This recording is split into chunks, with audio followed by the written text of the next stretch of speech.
جیسا کہ nitrogen fix کرنے والے، نائٹروجن مہیا کرنے والے جو جراثیم ہیں یا بیکٹیریا ہیں، یہ تقریباً 25 سے 30 کلو نائٹروجن جو 1 ہیکٹیئر میں بنا کے وہ جو بچ جاتی ہے نیکسٹ اگلی جو آنے والی فصل ہے اس کو بھی ملتی ہے. یعنی ان کا بینیفٹ ایک یہ ہے کہ یہ نائٹروجن بعد میں چھوڑتے ہیں. ٹھیک ہے، تو اگلی فصل کے لیے کافی حد تک ہاں، اسی لیے پھلی دار فصلیں لگانے کے بعد جو اگلی فصل ہے وہ اچھی ہوتی ہے نا، تو اسی لیے کہ وہ نائٹروجن ایکچولی انہوں نے. اگر اس کی مقدار زیادہ ہو جائے تو وہ فصلوں کے لیے نقصان دہ ہے؟ نہیں، نقصان دہ نہیں ہے، بالکل نہیں ہے، کسی قسم کا نقصان ان سے نہیں ہوتا کیونکہ یہ فائدہ مند جراثیم ہے. صحیح. تو ایک ڈاکٹر صاحب یہ بھی بتانا چاہیں کہ یہ جو بایو فرٹیلائزرز ہیں یہ ہمیں کہاں کہاں سے فراہم ہوتے ہیں، سورس کیا ہے ان کا؟ اس وقت تو دیکھیں جی، ایک ہمارا جو پاکستان زرعی تحقیقاتی کونسل کا یہ جو مرکز ہے، قومی زرعی تحقیقاتی مرکز، اس میں ہم بنا رہے ہیں اور یہاں سے مل سکتا ہے. اس کے علاوہ گورنمنٹ کے کچھ اور ادارے ہیں جو فیصل آباد میں جنگ روڈ پہ 2 ادارے ہیں. ایک تو وہ جو اٹامک انرجی کمیشن کا ہے، نیاب نبجی ہے، وہاں سے ملتا ہے. اس کے علاوہ پھر وہاں پہ ایک پنجاب گورنمنٹ کا ادارہ ہے، ایوب ایگریکلچر ریسرچ سینٹر، وہاں سے ملتا ہے. پھر فیصل آباد کی جو یونیورسٹی ہے وہاں سے بھی ملتا ہے. لیکن یہاں پہ ایک بات کرنی بڑی ہی ضروری ہے جو ہمارے کسان بھائیوں کے فائدے کی چیز ہے، وہ یہ ہے کہ یہ چونکہ جو 4 ادارے میں نام دیا یہ گورنمنٹ کے ادارے ہیں، یہاں کے جو لوگ بیٹھے ہیں وہ ہر چیز کا جواب دیں. تو ہم جو چیز دیتے ہیں اس کے اوپر سرٹیفکیشن ہوتا ہے کہ یہ ہم نے چیز دی ہے، اس کے اندر اتنے بیکٹیریا یہ کام کرتے ہیں، اور اگر خدا نخواستہ نہیں کرتے تو ہم جواب دیں. اس کے مقابلے میں پچھلے کچھ سالوں سے کچھ چیزیں باہر کے ملکوں سے آ گئی ہیں، اچھا، جن کے اوپر کسی قسم کی کوئی سرٹیفکیشن نہیں، کوئی مور نہیں، کچھ نہیں، پتہ ہی نہیں ان میں کیا ہے.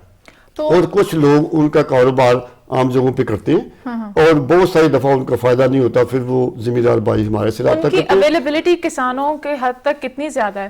کچھ آپ نے اس کا کوئی ریکارڈ چیک رکھا ہوا ہے کہ مطلب زیادہ کسان آپ لوگوں کی پروڈکٹ کو زیادہ بائی کر رہے ہیں، یا وہ ان کی قیمت کم تو نہیں ہے تو کوئی ان کی طرف تو نہیں زیادہ جا رہے؟ دیکھیں اس میں 2 چیزیں ہیں. پہلی چیز تو یہ ہے کہ ابھی تک ان ساری چیزوں کا استعمال بہت ہی کم ہے.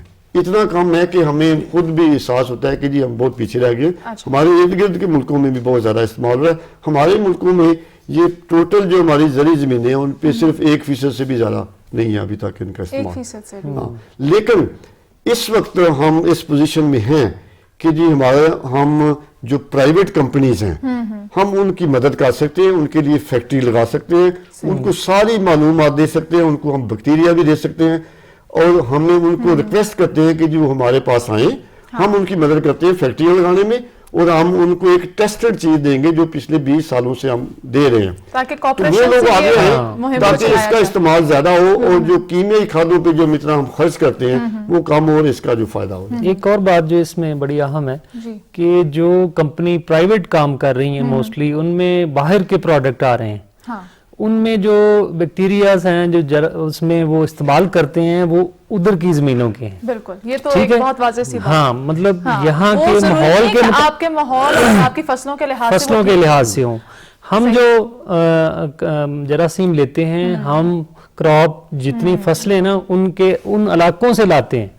مثلا جو زیادہ گرمی میں جیسے تھل کا ایریا ہے وہاں زیادہ گرمی ہوتی ہے، تو ہم جو اپنی کلیکشن کرتے ہیں بیکٹیریا کی وہاں سے کرتے ہیں، پھر اس کو ہم اپنے اس پروڈکٹ میں لے کے آتے ہیں تاکہ وہ جب واپس بھی ادھر جائے تو اس ٹمپریچر کو برداشت کر سکے. تو اس لیے زیادہ یہ ہمارے جو زیادہ ریکمینڈڈ ہے کہ کسان بھائی جو ہیں وہ آپ لوگوں سے ہی اس کی مثال ایسے ہے، حکومتی اداروں سے لینا پریفر کریں رادر دین کہ جو باہر سے آ رہی ہیں ان کو بائی کریں. اس کی مثال ثانیہ ایسی ہے کہ جیسے کوئی ٹھنڈے ملکوں کا آدمی ہے، وہ وہاں پہ تو ٹھیک ہے اس کی صحت، اگر وہ گرمی میں آ رہے گا تو وہ مسئلہ ہو جائے گا. اسی طرح گرم علاقوں کا بندہ اگر برفانی علاقے میں چلا اس کے لیے مشکلات.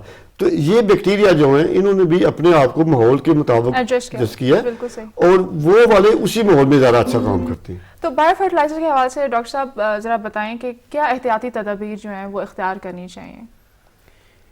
جی ڈاکٹر صاحب بتائیں. جی اس کے لیے دیکھیں پریکاشن جو ہے نا، ہم جب بایو فرٹیلائزر یہ جیسے بنا رہے ہیں تو اس کے اوپر ہم احتیاطی تدابیر ذمہ دار بھائیوں کے لیے لکھی ہوئی ہیں کہ کیا کرنا ہے، ٹھیک ہے نا. لیکن میں ان کی ذمہ دار بھائیوں کی معلومات کے لیے بتاؤں کہ کیونکہ یہ زندہ جراثیم ہے تو لیونگ چیز ہے, زندہ ہیں, تو اس کو ایک تو پہلی بات تو یہ, کیونکہ زمین سے ہم اندر سے لیتے ہیں تو اس کو باہر دھوپ میں نہیں رکھنا, اچھا ٹھیک ہے نا, اس کو دھوپ سے بچانا ہے. یعنی جب فصل کو لگایا جاتا ہے تو اس کو سایہ دار جگہ میں بیٹھ کے لگانا ہے, یہ بڑی اہم ہے.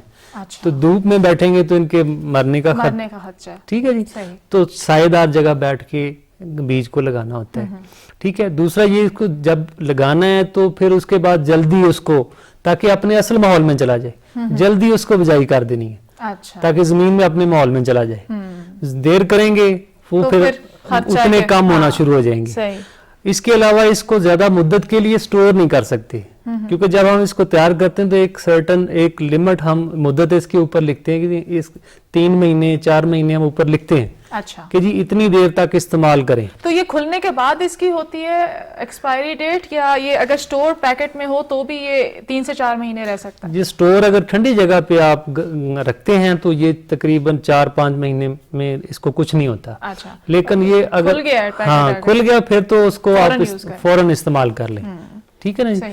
تو اس کو یہ نہیں کہ آپ اگلے سال کے لیے ویٹ کریں گے جی اگلے سال استعمال کر لیں گے, کہ سٹاک پڑا ہوا ہے تو اس کو ہم ہاں اگلے نہیں, سال یہ وہ اپنی فصل کیمیکل نہیں ہے جیسے ہاں. کیمیکل کیمیائی کھاتے ہیں, یہ تو زندہ ہے. یہ زندہ اب جراثیم میں ہے. تھوڑی سی وضاحت کر دوں, ڈاکٹر صاحب نے ٹھنڈی جگہ کا کہا ہے, تو وہ ہمارے کسان بھائی یہ نہ سمجھ لیں کہ جی وہ کہیں فریج میں نہ اس کو رکھ دیں یا ڈیپ فریزر میں نہ رکھ دیں, جی جی. اتنی زیادہ ٹھنڈ سے بھی وہ مرتے ہیں. تو بیسیکلی یہ ٹھنڈی جگہ سے مراد ہماری یہ ہے انڈور کہ ٹیمپریچر, ہاں آپ جو کمرے میں رکھیں اور جہاں پہ سامنے دھوپ ڈائریکٹ پڑ رہی ہے سیدھی دھوپ وہاں پہ نہیں رکھیں. تو سایہ دار جگہ کے اوپر جہاں تھوڑی سی ٹھنڈک ہو. ان کو تقریباً پھر 4-5 سے 6 مہینے تک بھی جا سکتے. لیکن دوبارہ میں یہ کہنا چاہوں گا کہ چونکہ اس کے اوپر تاریخ لکھی ہوتی ہے جب بنا ہے, تو اس سیزن کا جو ہے وہ اگلے سال بالکل استعمال نہ کریں, وہ مضر ہو سکتا ہے. کیونکہ مضر تو نہیں ہوتا لیکن اس کا فائدہ نہیں ہوگا. کیونکہ اس میں اس کی جو ایک معیار ہے نا, دنیا میں بھی چلے جائیں تو ایک کا ایک معیار ہے کہ اس کے 1 گرام جو بایو فرٹیلائزر ہے نا, اس میں مطلب ایک نمبر ہے کہ جی اتنا منیمم ہونا چاہیے, 10 کی طاقت 7-8 اتنے یعنی ملین بلینز میں ہوتا ہے. صحیح. اگر اس سے کم ہو جائے گا تو پھر سب سٹینڈرڈ چیز ہو جائے گی, پروڈکٹ آپ کا اس کی اتنی کوالٹی کا نہیں رہتا. گفتگو کا سلسلہ یہیں سے آگے بڑھائیں گے. ناظرین ابھی ایک لیتے ہیں چھوٹا سا بریک اور پھر دوبارہ ہم اب یہیں سے اپنی گفتگو کو آگے بڑھائیں گے.